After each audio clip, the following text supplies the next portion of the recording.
Mwasuze mtyano abazukuse tubadire mu agatali konfufunga bwabadde mu kiro nze Sanyu Robina Mweru kandi ne Mebo Mulungi katandike n'ebikolo ebyagabaddemu.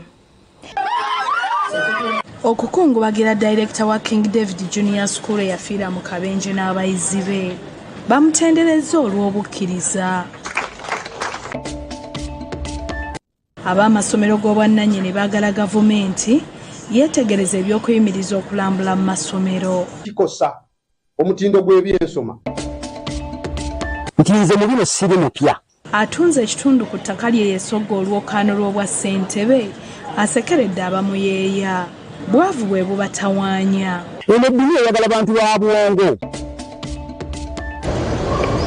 Gavumenti efulumizza enteekateeka z'okuziika General Moses Ali waakuziikibwa ku Lwakusatu enkya Parliament lwe mukungubagira. We will continue to remember Moses Ali.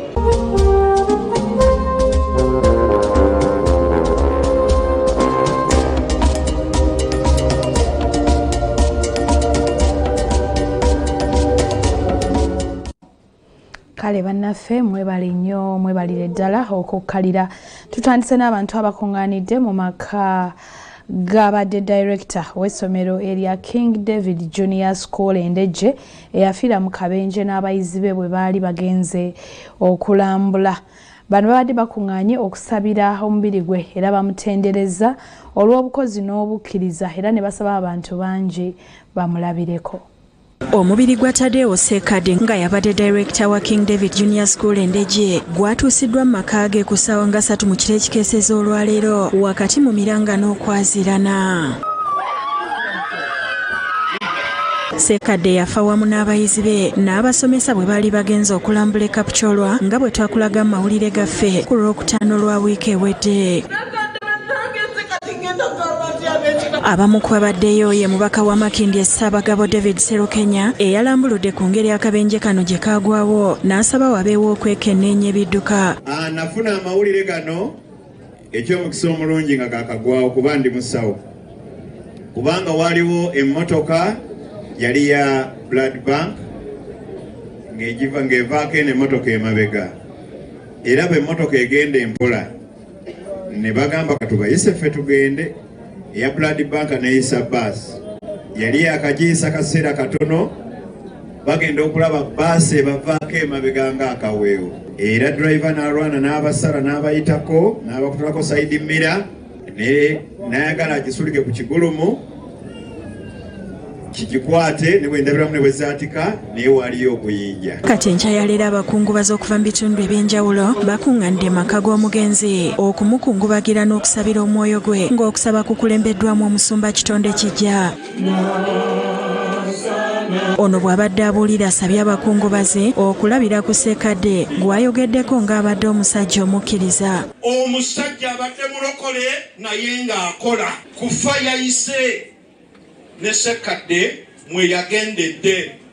Kati ebibuuzo bijja mu bannansi. Ekizimbe kye yazimbye kye kyamusaze. Ba directors abamwetoolodde bano bana be mulabye anti baakwatiddwa obujja. Bannange eyo y'ensonga kaakano. Bamulekwa nabo boogedde birungi byereere ku kitaabwe. Abadde taata abadde wa Luganda era abadde omukwano. Era y'ensonga kulwaki olunaku lwaleero musobola okulaba nti abantu bangi.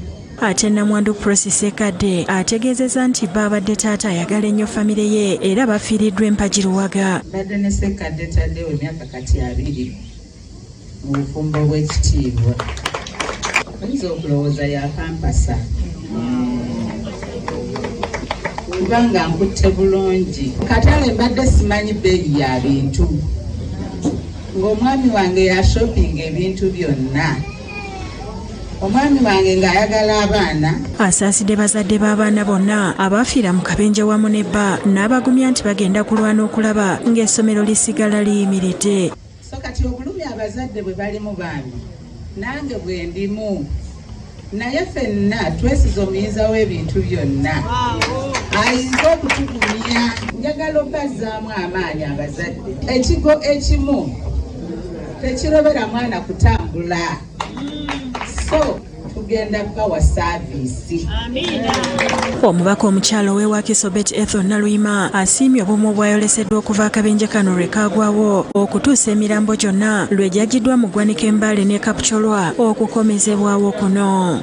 Okuviira ddala ku bantu b'e Kapchorwa gye bali kubanga abazadde ababadde ku baana bano tetubamanyi naye nga baalaze buki buzadde. Asabye nti nga bakungubaga balowooze nnyo ku butya essomero lya King David bwe ligenda okusigala nga litambula era n'ategeeza nti Parliament yawandiikidde Ministry y'ebyentambula ne ginnaayo ey'ebyenjigiriza okuwa eggwanga alipoota ekwata ku kabenje akaagwawo basobole okutema empenda bwe basobola okwewala enjega ng'eno. Ffenna nga bannayuganda tubenga tusalira wamu tukoze tutya okulaba ng'obulamu bw'abantu tebuddamu kulugenda bwe buti. Pauline Nsanja akulira ebyenjigiriza Makindye Ssaabagabo ategeezezza nti bateekateeka okusabira abaana bonna n'essomero lyonna okutwaliza awamu olw'ekikanga bwe kyaguddewo.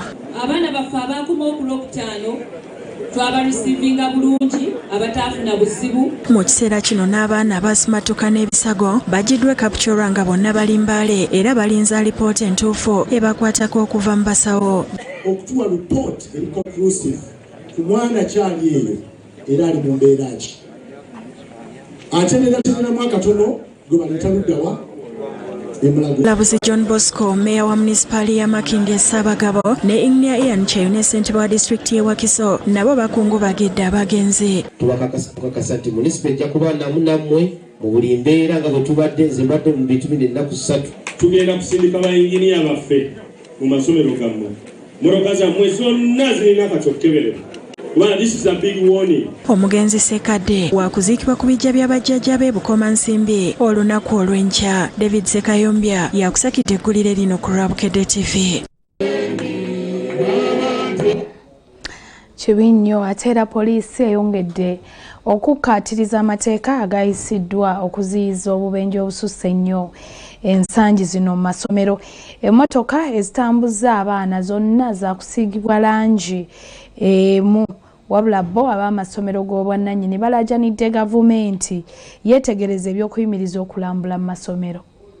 Oluvannyuma lw'emmotoka ezisaabaza abayizi b'amasomero okukola obubenje, gavumenti n'abakungu ab'ebidduka bafulumiza amateeka amakakale. Omwogezi wa poliisi mu ggwanga ACP Kituuma Lusoke ng'asinziira mu lukuŋŋaana lwa bannamawulire olutudde ku kitebe kya poliisi e Naggulo ategeezezza nti ekiragiro kya minisita w'ebyenjigiriza Jesse Muyinga ekiyimiriza abayizi okugenda okulambula kikyagendera ddala maaso era asabye abakulira amasomero okukigondera.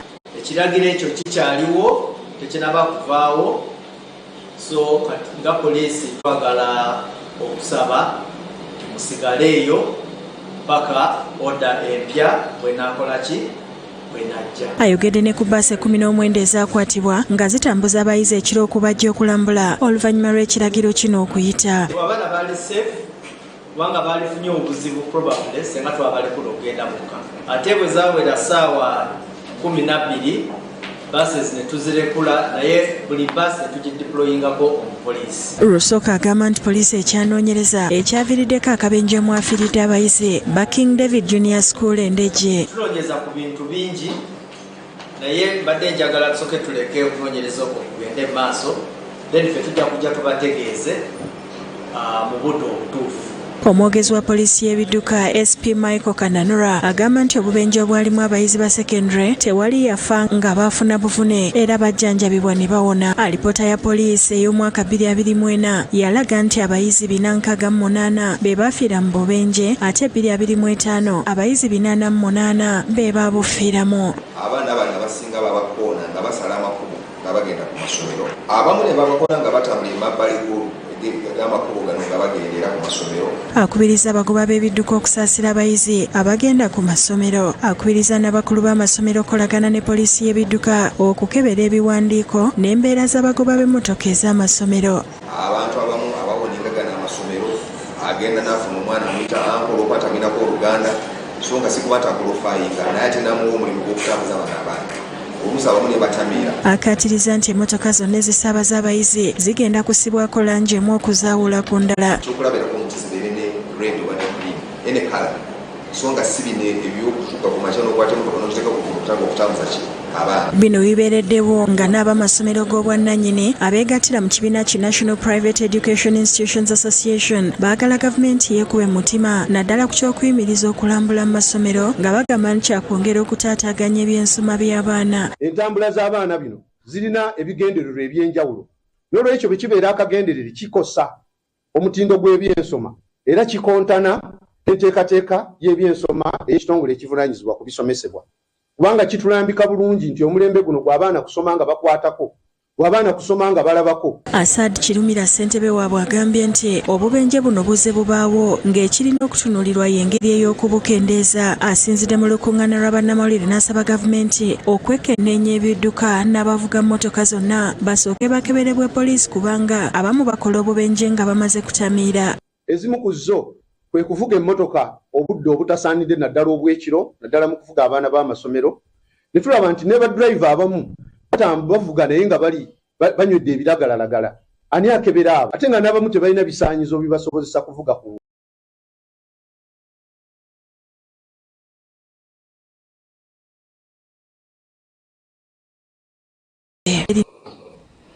ate nga tuvuddeyo abatuuze ku kyalo Bunwa Kapeeka Zone 8 nga kino kisangibwa e Buloba mu ggombolola ya Mumyuka Wakiso bawuniikiridde oluvannyuma lw'omu ku beesimbyewo okuvuganya ku kifo ky'obwa ssentebe okusingayo ettaka okulina amaka ge.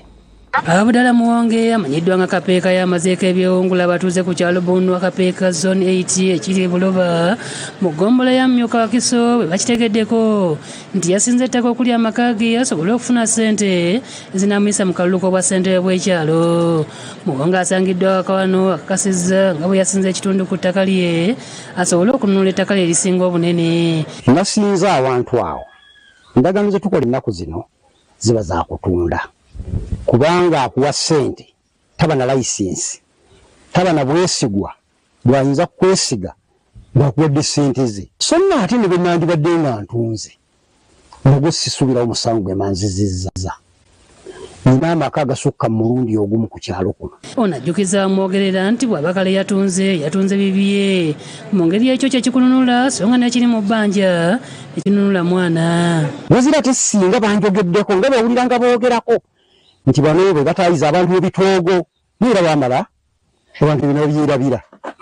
Nze toli muntu asobola kuvaayo nti nali ntayizaako n'omuntu n'emmundu oba omuggo okumuggyako ekitali kyange. Ono ajjukiza bamwogerera nti balina buwugiro bwa ttaka kyekiboogeza ebyo naye nti ye alina ettaka ddene nga kwatadde n'amaka agawerako nga na buli kyakola asooka kukkanya n'abamunju ye ne beewuunya abawujja akaseppiki ke mu kifo ky'okuwujja obuseppiki bwabwe. Oyinza n'okwesanga nga ebikomera bye balina emmotoka bw'eba eyingira ekinsu tekisobola kusigala bweru. Ewa Muzeeyi Kapeeka osobola okutuula abantu 150 mu lujjalo so nga ne bw'oyingirako mu ddiiro lyange abantu basobola okutuula nga batakka wa 7 nga batudde bulungi. Era mu maka ewange teriiyo muntu n'omu akompuliminga ku kyenkola kubanga ffe byaffe tumala kutuula wansi. Alaze obunafu bwa Abdul Ssenkumba abadde ssentebe w'ekyalo kino okumala emyaka 8. Ekibafuula abanafu kiki? Nti nze mbadde mu ofiisi okumala emyaka 8 naye nga ku kifo nze kwe nalonderwa kyali kya environment. Naye lwali bw'ogenda okunoonya defense ojja wa Muzeeyi Kapeeka. Bw'ogenda okunoonya ow'abakyala ojja wa Muzeeyi Kapeeka. Muwonge yanyumiriza mu kubeera eyazirwanako abaleeta gavumenti ya NRM buyinza ng'okakasa bino aliko emidaala egyatulaze egyamuweebwa Pulezidenti Museveni okumusiima. Guno ogusooka eno gwe gukakasa nti wakwata ku mmundu n'okekeza ennyago. Guno ogwokubiri gwe gukakasa nti ate tewakoma ku ekyo kyokka naye wakunga n'okugatta n'obaako ky'ogattako mu lutalo. Asekeredde abamwogerera n'ategeeza nti bantu tayinza kubamalirako budde ng'obwavu bwe bubalinnye ku jjoba. Abamu ku boogera tekunaasobola kwambala mpale 2 nga bw'ajambalire n'enkyafuna endala. Kale biseera biseera sebamalirako nnyo budde. Nze obudde bwonna mbumalidde mu nteekateeka ya kyalo kyaffe. Amaanyi ga Muzeeyi Kapeeka tegali mu ssente bali mu bantu kubanga ffe tulinze kulayira.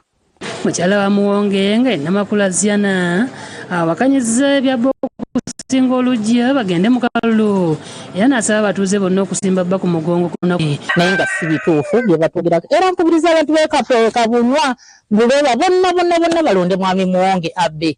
Muwonge okakasa bamwogerera nti musajja ayimiridde n'enjasa biggu asobola okwebezaawo atutte omusasi waffe mu maka ge ag'okubiri.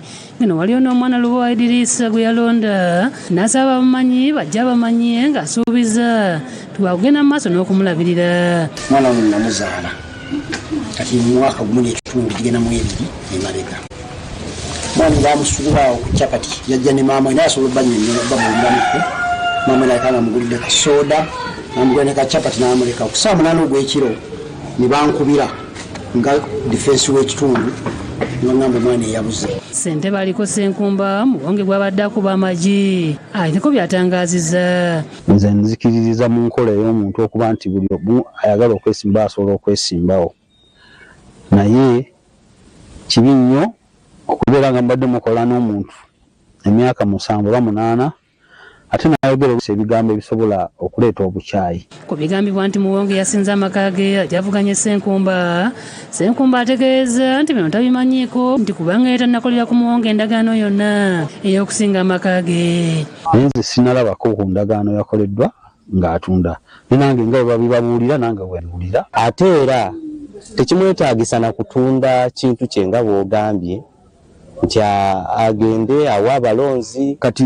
ebintu ng'ebyo ndaba nga si nnungi watusobola kwetaba mu mazina ga nkima nga tulina maanyi tugeetaaga kwetabamu. Abudu Muwonge yakusakidde eggulu eno ku Lwabukedde TV. Pulezidenti Yoweri Kaguta Museveni asuubira olunaku olw'enkya okubaayo ku Paalamenti ng'akungubagira General Moses Ali.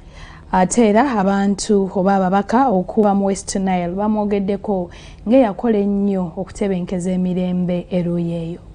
Ku Paalamenti embeera ebadde yakeeterekerwa ng'ababaka balindira omubiri gw'abadde omubaka wa Jimani West General Moses Ali eyavudde mu bulamu bw'ensi mu ggandalo lya wiikendi. Akola ng'omwogezi wa Paalamenti Grace Gidudu akasiza nti omubiri gwa General Moses Ali gugenda kutuusibwa ku Paalamenti ku ssaawa 4:45 ababaka bagukubeko eriiso evvannyuma. The body will arrive at 7:45 a.m. in Parliament. Is expected to arrive at 7:45 a.m. in Parliament. And it will be received by the leadership of Parliament. Ne President Museveni asuubira okwegatta ku babaka olunaku olw'enkya okukuba eriiso evvannyuma ku mugenzi.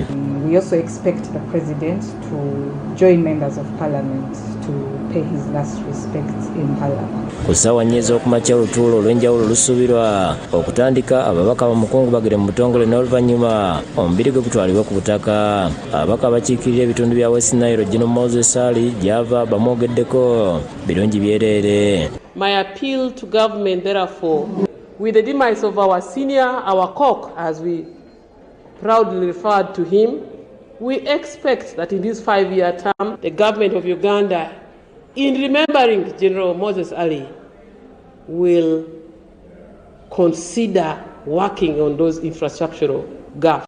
Bano nga babadde bamukazaako ekitiibwa kya sseggwanga ya West Nile bagamba nti ekitundu tekisobola kumwerabira olw'omulimu amatendo gwe yakola okukomyawo aba West Nile abaali bawaŋŋankidde mu mawanga ag'enjawulo bwe yasalawo okutabagana ne gavumenti.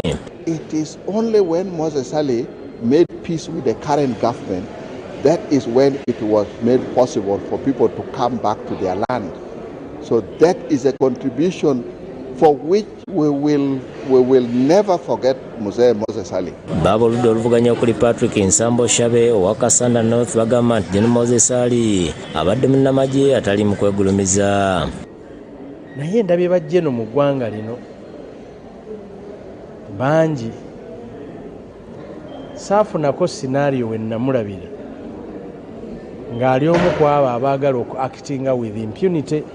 Kati akawungezi gavumenti ng'eyita minisita w'ensonga z'obwa pulezidenti Mire babiri babalanda efulumizza enteekateeka esembayo ey'okuziika General Moses Ali ekakasiza nti wakuziikibwa lwakusatu mu disitulikiti ya Jimani West. Omukulembeze w'eggwanga yategeeza eggwanga okufa kwa General Moses Ali era n'ategeeza bannayuganda nti General Moses Ali agenda kuziikibwa mu bitiibwa kubanga abadde general. Era UPDF yegenda okukola omukolo gw'okumuziika awamu n'okukuba emizinga oba gun salute. Babalanda ategeeza nti President Museveni agenda okubeera omukungubazi omukulu enkya ku paalamenti. Omukulembeze w'eggwanga asiimye okuba omugenyi omukulu era n'okukungubagira mukwano gwe ku paalamenti ya Uganda. Essaawa zigenda kuba 3:30. Paalamenti egenda kutuula ku ssaawa 4. Asoose kulambika byafaayo bya Gen. Moses Ali nga munnamagye, munnamateeka era munnabyabufuzi. An iconic figure in the politics, government, military, Islamic religious life and respected community leader in the West Nile region. Babalanda abadde ne baminisita abalala okuli ow'ensonga z'obukiikakkono Beatrice Akero, Tomwaza minisita omubeezi ow'ebibiina by'obwegassi ne Siraji Ali mutabani w'omugenzi, era nga ye minisita omubeezi ow'ebyemirimu ne ssentebe w'akakiiko k'ababaka ba paalamenti abava mu bitundu bya West Nile Hassan Kapusi Fungalo abulidde bannamawulire nti leero kabinenti ekungubagidde Gen. Moses Ali mu butongole. Kabinenti etudde n'esiima emirimu gya Gen. Moses Ali gyakoledde eggwanga mingi nnyo. Babalanda agamba nti ku ssaawa 8 ez'olweggulo olunaku olw'enkya omubiri gw'omugenzi gwakuteekebwa ku nnyonyi gutwalibwe ku butaka mu disitulikiti ya Jumani, era eno ku Lwokusatu enkiiko za disitulikiti ezikola West Nile zakuŋŋaana okusiima Gen. Moses Ali byakoledde ekitundu kino. Wakuziikibwa ku Lwokusatu mu disitulikiti ya Jumani ng'era emikolo gyakulemberwamu omumyuka wa pulezidenti Retired Major Jessica Alupo. Ekitiibwa President Museveni asiimye High Excellency the Vice President okumukiikirira mu kuziika Gen. Moses Ali. Fred Kajubi yakusakidde gweno ku Lwabukedde TV. Ey'omulimi asinga 226 olunaku lwaleero tukuleetedde yali avuga bodaboda n'okutambuza amawulire ng'asalawo kati kulima na kulunda era nga mwanoga ensimbi. Jjukira emboozi zino ez'omulimi asinga ziteekebwa kampuni eya Vision Group ng'eno yetwala ne Bukedde TV okuyita mu New Vision Foundation nga ekoleganira wamu n'ekitebe kya Budaaki mu Uganda ko ne banki ya DFCU, kampuni ya Cowdies ne KLM Airlines.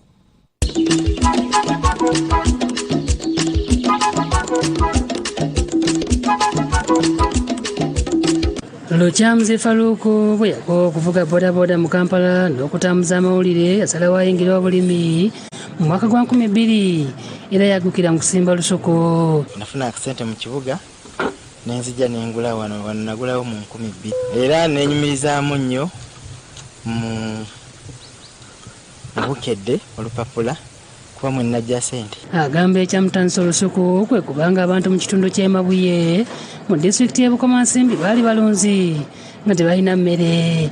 Ategeeza nti obulimi bwamufunira era bw'atyo yafuna sente n'ayongera okugazibwa mu kulima amatooke, yagattako okulima emmwanyi, kasooli, ebijanjaalo, ebisagazi n'okulunda ente kubanga ye n'ab'omu maka ge baali beetaaga amata. Olusuku lwa Lukyamuzi luwezaako obunene bwa yiika 3 ng'emmwanyi azimirira ku yiika 15 nga kino kimuyambye nnyo okukyusa obulamu bwabwe era ng'abantu mu ggombolola y'Olugusuulu bamwenyumirizaamu. Olw'okuba ekitundu kye balimu kirumbibwa nnyo ekyeya, Lukyamuzi yasalawo okulembeka amazzi g'enkuba n'emukoka mu lusuku lwonna. Lukyamuzi yateekateeka bulungi olusuku lwe ng'ebitooke yabisimba mu layini nga biwa ebbanga lya fuuti 10 ku 10. Mu yiika alinamu ebikolo by'ebitooke 405 nga mu yiika 30 alina ebikolo 1,135. Kati ffe amaanyi ge tusinga kugimusa ttaka kyetusimbyeko ne kiba bulungi ebitooke ne bisobola okweyagala. Tusima ebinnya mu lusuku ne tuteekamu obusa tuteeka ku bitooke ffe tugoba lunnyu mu ttaka okubikka kyandibadde kirungi ddala mu bitooke ebyo nti ekitooke emirandira gyakyo gikiteeka kungulu kati bw'oba tokibisse kyangu wamangu okuwulira omusana nekyesala enkota. Buli mwezi Lukyamuzi akungula enkota z'amatooke 600 nga buli nkota agitunda emitwalo 2. Kino kitegeeza nti buli mwezi afuna obukadde 12. Agamba amatooke ge asinga gatunza ba mikolo omuli ennyimbe n'emirala. Mu yiika 15 ez'emmwanyi yakungulamu ensawo 1,800 ze kilo 300 nga buli kilo yagitunda omutwalo gumu. Nga sizoni eno nakungula ensawo 1,800. Kino kitegeeza nti sizoni ewedde yafuna obukadde 13 okuva mu mmwanyi. Obwakasente twali tusuubira kasente naye kase n'agenda asalika kuba sizoni twatunda gumu kakaaga 2 ate ku sizoni twatunze 1,000. Ono aweza ente 7 enkulu era nga bwazikama amata agamu bagasigaza waka ate olwamala n'agatundira ku dduuka lye. Kati essaawa eno tuli mu liita 34 nogenda okulaba ofunyeeyo 7 8 bwe kati. Alina abakozi bana ab'enkalakkalira kyokka era apangisayo abalejjaleja okusinziira ku mirimu egiba giriwo. Abakozi buli muntu omusasula okusinziira enkola ye ne department gy'alimu. Kakati bano ab'ente buli mwezi afuna 15,000. Kati ow'olusuku afuna 20,000. Agamba nti mu biseera eby'oluwummula abakozi abaleka ne baddayo ewaabwe olwo abaana be ne bakola emirimu ku faamu okusobola okubayigiriza. Abakozi mbawaliivu ne mbagamba mugende mu Christmas mulye Christmas sigalewo n'abange. Kati balina n'ekibiina ekigatta abalimi ab'omu kitundu era nga lukyamuzi ssentebe waakyo. Naye tekyanondanga chairperson kuba nti oba oyina ssente oba gw'oyina awagazi wabula olw'emirimu gy'okola. Mu kiseera kino ali mu kukuŋŋaanya ensimbi okulaba ng'asima amazzi okwangulira obulimi n'obulunzi. Bula batankezeze waggulu nteekateekayo mweri nti essaawa eno ekisagaza ekyo nti singa omusana gujja osobola okifukirira. Lukyamuzi atenderezza nnyo enkumbi gy'ayogeddeko ng'ekyusizza ennyo obulamu bwabwe nga kati n'ennyumba entono yagivaamu n'azimba ennene. Ono alina n'emmotoka gy'atambuliramu saako enkozi y'emirimu.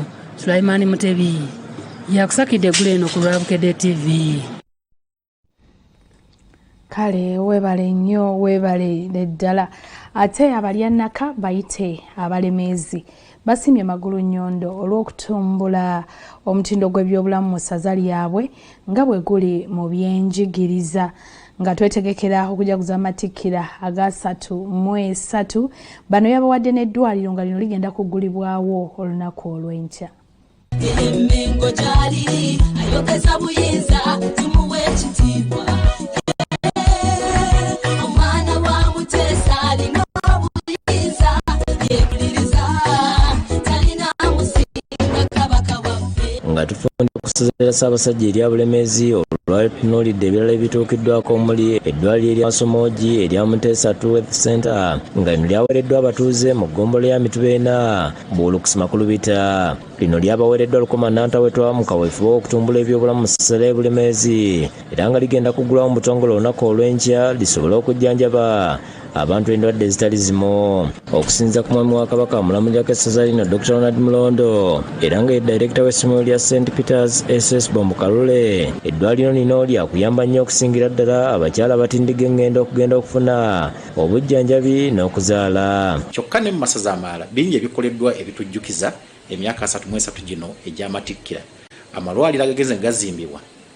Bw'olaba eddwaliro eriri e Busimbi wali mu Ssingo, n'olaba eddwaliro eriri Enyenga mu Kyaggwe, n'olaba eriri e Buddu, oyinza okugamba nti Ssaabasajja Kabaka ddala awangaale akkalire ku nnamulondo y'abajjajjaabe alamule. Yerumbuye Golias omwami wa Kabaka ow'eggombola Mituba 4 Buulukusi Makulubita ng'onaaweebwa ekitiibwa kya Kawulukusi ategeeza ng'enteekateeka z'okuggulawo eddwaliro lino zonna bwe ziwedde era ng'asiimye beene olw'okubawa eddwaliro lino. Tweyanzizza nnyo tweyanzeege mu bimu ku byo nga eggombolola y'e Makulubita bye tuganyuddwamu mwemuli eddwaliro ery'omulembe erikolwamu abavubuka ddala embulakalevu eryakwasibwa buladde. Yeebazza Omutanda olw'okubakubirizanga okuba abakozi nkati enkola y'omwanyi terimba bajettanira era ng'ekyusizza obulamu bw'abantu bangi mu ssaza lino.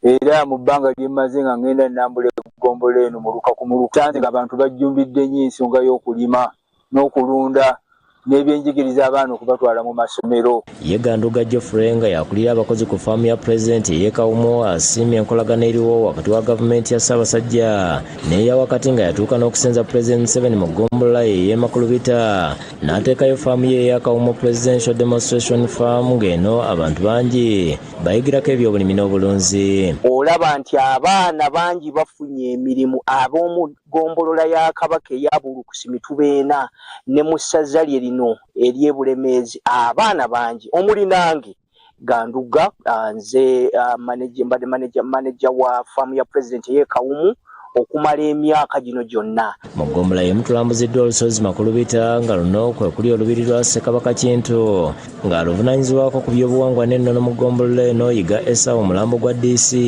atunnyonnyodde ebimu ku bikwata ku lubiri luno omuli ekita ekiraga nti Amakulubita awo Kintu we yatuulanga maama Nambi n'atuula wano wentudde wano wotudde. Ono ng'alina w'eggombolola Kawulukusi batulaze entebe ya Kabaka eyawundibwa mayinja eyitibwa Buganda Lwazi ng'eno Kabaka nti wasinziira okwogerako eri Obuganda. Eyo entebe gye bayita Buganda Lwazi. Era ssebo mukama wange Ganduga otudde totudde. Otudde mu kintu ekipangirire nedda. Zani atulako mu ntebe ya kakati eyo ye Buganda Lwazi. Ekifo kino kye kimu ku ebyo ebyobuwangwa n'ennono ebimanyirizibwako Obwakabaka bwa Buganda. Robert Musanje yakusakidde gwino okulaba Bukedde TV. Akadeke mtuwadde tukeyanziza ab'ekyenkya mu studios mwebali okutandisa olunaku mu kisaawe ekyamawulire saamu kwera agataliiko nfufumo tuntu ku ssaawa emu agabuutikidde ne ku ssaawa nnya tujja kudda n'agataliiko nfufu tukubagaliza okusiba obulungi weeraba.